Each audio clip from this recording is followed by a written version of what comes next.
நம்ம சேனலை இது வரைக்கும் சப்ஸ்கிரைப் பண்ணாதவங்க ப்ளீஸ் சப்ஸ்கிரைப் பண்ணி சப்போர்ட் பண்ணுங்க ஃப்ரெண்ட்ஸ். வானதி அப்படித்தான், கொஞ்சம் பொறுத்துக்கோ, இப்போ டாக்டர் வந்துருவாங்க. ஐயோ எனக்கு ரொம்ப முடியல கண்மணி, வயிறு ரொம்ப வலிக்குது. என்னாச்சுங்க உங்களுக்கு? நர்ஸ் மேடம் வானதி சேர்லேருந்து கீழே விழுந்துட்டா. எங்களுக்கு பயமாக இருக்குது, வயிறு வர ரொம்ப வலிக்குதுங்க. உடனே என்னாச்சுன்னு பாருங்க. நீங்கள் எங்கேயே வெயிட் பண்ணுங்க, நான் பேஷண்ட்டை மட்டும் கூட்டிகிட்டு போகிறேன். நீங்கள் எங்கேயே படுத்துக்கோங்க, நான் டாக்டரை போய் கூட்டிகிட்டு வரேன். கடவுளே கிருஷ்ணா, குழந்தைக்கு எதுவும் ஆயிருக்கக்கூடாது, எனக்கு ரொம்ப வயிறு வலிக்குது. ஆமாம், இந்த நர்ஸ் கல்யாணி கூடவே வந்துட்டு இருந்தா, எங்கே போனா? அடிக்கடி இப்படித்தான் காணாமல் போயிடுறா, வரட்டும். இங்கே பாருமா, உன் பேர் என்ன? என் பேர் வானதி டாக்டர். என்னாச்சு, என்ன செய்யுது? டாக்டர், இது எனக்கு 9வது மாதம். நான் சேர்லேருந்து நேற்று கீழே விழுந்துட்டேன். அதுலேருந்து வயிறு வலிச்சிட்டே இருக்கு டாக்டர். கன்சீவாக இருக்கிற டயத்தில் கவனமாக இருக்கணும்னு தெரியாதா? சரி, சேலை எப்படி வலிக்கு? நான் கை வச்சு வயிற்றுல அமுக்கிறேன், எந்த இடத்துல பெயின் அதிகமாக இருக்கோ அதை சொல்லுமா. Okay doctor. இந்த இடத்துல வலி இருக்கா? இல்லை டாக்டர். இங்கே? டாக்டர், அங்கே தான் வயிறு வலிக்குது, அடிவயிறு தான் ரொம்ப வலிக்கு டாக்டர். சரி சரி, பயப்படாதம்மா, பிரசவ வலி தான், வேற ஒன்றும் இல்லை. டாக்டர், நான் கீழே விழுந்ததில் என் குழந்தைக்கு எந்த ப்ராப்ளமும் இல்லைல்ல டாக்டர்? ஓ, குழந்தை நல்லா இருக்குமா, பயப்படாத. டாக்டர், ஆனால் பிரசவத்துக்கு நீங்கள் கொடுத்த டேட் இன்னும் வரலையே டாக்டர். நான் கொடுத்த டேட்டுக்கு இன்னும் 4 நாள் தானே இருக்குது. சில குழந்தைங்க முன்னாடியும் பிறக்கும், 4 நாளைக்கு அப்புறமும் பிறக்கும், அது ஒன்றும் பிரச்சனை இல்லைம்மா. இந்த பொண்ணு கிரிட்டிக்கலாக தான் இருக்குது. குழந்தையோட மூமெண்ட் எல்லாம் நல்லா தான் தெரியுது. சரி, என்ன ப்ராப்ளம்னு ஸ்கேன் எடுத்து பார்த்துடலாம். நல்லா மூச்சு இழுத்து விடுமா. டாக்டர், சாரி டாக்டர், வீட்டில் இருந்து பார்க்க வந்திருந்தாங்க, அதான் போய் பார்த்துட்டு வந்தேன் டாக்டர். சொல்லிட்டு போக வேண்டியதானே கல்யாணி, எப்போவுமே ஏதாச்சும் ஒரு காரணம் சொல்லிட்டே இருக்கிற.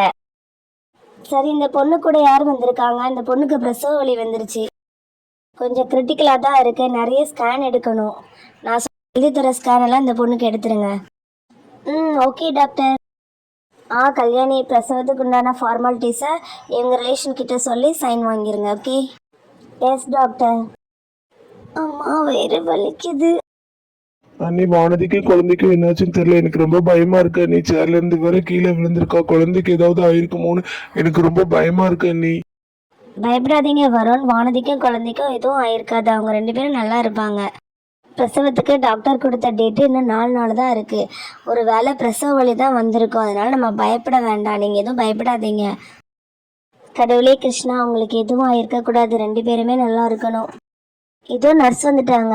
பேஷண்ட் வானதி கூட வந்திருக்கிறவங்க யாரு? நாங்கள் தான் நர்ஸ் மேடம். அவங்களுக்கு பிரசவ வலி வந்துருச்சு, பிரசவத்துக்கு நீங்கள் இங்கே அட்மிட் பண்ணுறீங்களா? என்ன, பிரசவ வலி வந்துருச்சா? நர்ஸ் மேடம், வானதிக்கும் குழந்தைக்கும் எதுவும் இல்லைல்ல, நல்லா இருக்காங்கல்ல? டாக்டர் வந்து உங்களுக்கு டீட்டெயிலாக சொல்லுவாங்க. இப்போ நீங்கள் அட்மிட் பண்ணுறீங்களா இல்லையான்னு மட்டும் சொல்லுங்கள். அவளுக்கு முதல் குழந்தையும் இங்கே தான் பிறந்துச்சு, அதனால் அட்மிஷன் போட்டுறோம். சரி, நான் போய் ஃபார்மாலிட்டிஸ் எல்லாம் ரெடி பண்ணிட்டு வந்துடுறேன். நீங்கள் போய் ரிசப்ஷனில் அட்மிஷனை போட்டுருங்க. ஓகே. சரி அண்ணி, இருங்க, நான் போய் அட்மிஷன் போட்டு வரட்டுமா? எனக்கு வேற ரொம்ப பயமா இருக்கு அண்ணி. பயப்படாதீங்க வருண், இது 2வது குழந்தை தானே, அந்த அளவுக்கு கஷ்டம் இருக்காது. இல்லை வருண், கொஞ்சம் அவசரப்படாதீங்க, டாக்டர் வந்துடட்டும். டாக்டர் வந்து என்ன சொல்கிறாங்கன்னு பார்த்துட்டு அப்புறம் போய் அட்மிஷன் போட்டுக்கலாம். இதோ டாக்டரே வர்றாங்க. வானதி கூட வந்திருக்கிறவங்க நாங்கள் தான் டாக்டர், இவங்க தான் அவ ஹஸ்பண்டு. டாக்டர், வானதிக்கு குழந்தைக்கு ஒரு பிரச்சனையும் இல்லைல்ல? எங்களுக்கு ரொம்ப பயமாக இருக்குது டாக்டர். அதெல்லாம் ஒரு பிரச்சனையும் இல்லை, 2 பேரும் நல்லா இருக்காங்க. அவங்களுக்கு பிரசவ வலி வந்துருச்சு, அவங்க கொஞ்சம் கிரிட்டிக்கலாக தான் இருக்காங்க. இமீடியட்டாக பிளட் அவங்களுக்கு ஏற்றணும், நீங்கள் உடனே பிளட் அரேஞ்ச் பண்ணுங்கள். நீச்சத்து வேற கம்மியாக இருக்குது, நான் சில மெடிசன்ஸ் எழுதி தரேன், உடனே வாங்கிட்டு வாங்க. ஸ்கேனும் எடுக்கணும். அதுக்கு முன்னாடி அட்மிஷன் போடலன்னா உடனே அட்மிஷன் போட்டுருங்க. டாக்டர், நார்மல் டெலிவரி ஆயிரும்ல டாக்டர்? இல்லைங்க, அது ஸ்கேன் ரிப்போர்ட் பார்த்து தான் சொல்ல முடியும். நான் சொல்கிற ஸ்கேன்லாம் நீங்கள் எடுத்துகிட்டு வாங்க, மெடிசன்ஸும் வாங்கிட்டு வாங்க. ஓகே டாக்டர், நான் இப்பவே அட்மிஷன் போட்டுட்டு நீங்க சொல்ற மெடிசன்ஸ் எல்லாம் நான் வாங்கிட்டு வந்துடுறேன். ஸ்கேன் எடுத்துட்டு ரிப்போர்ட்டை கொண்டு வந்துடுங்க சீக்கிரமா. இப்போ இமீடியட்டாக உங்களுக்கு பிளட் ஏற்றி ஆகணும், அதனால நீங்கள் பிளட்டை அரேஞ்ச் பண்ணுங்க, அதுதான் ரொம்ப முக்கியம். எனக்கு தெரிஞ்சு ஃபர்ஸ்ட் குழந்தைய அவங்களுக்கு இங்கே தான் டெலிவரி ஆச்சுன்னு நினைக்கிறேன். கரெக்டா? ஆமாம் டாக்டர். சரி சரி, நான் சொன்னதெல்லாம் சீக்கிரம் அரேஞ்ச் பண்ணுங்க. என்ன வருண் இப்படி சொல்கிறாங்க? ரொம்ப பயமாக இருக்குது. ஃபஸ்ட்டு குழந்தைக்கு கூட இவ்வளோ பயப்படலை. சரி வருண், நான் வீட்டில் அத்தைக்கிட்ட எல்லாருக்கிட்டையும் ஃபோன் பண்ணி சொல்கிறேன். நீங்கள் போய் அட்மிஷனை போட்டு வாங்க. சரி அண்ணி, ஃபர்ஸ்ட் நான் போய் என் ஃப்ரெண்டு கிட்ட ஃபோன் பண்ணி பிளட் அரேஞ்ச் பண்ண சொல்றேன்.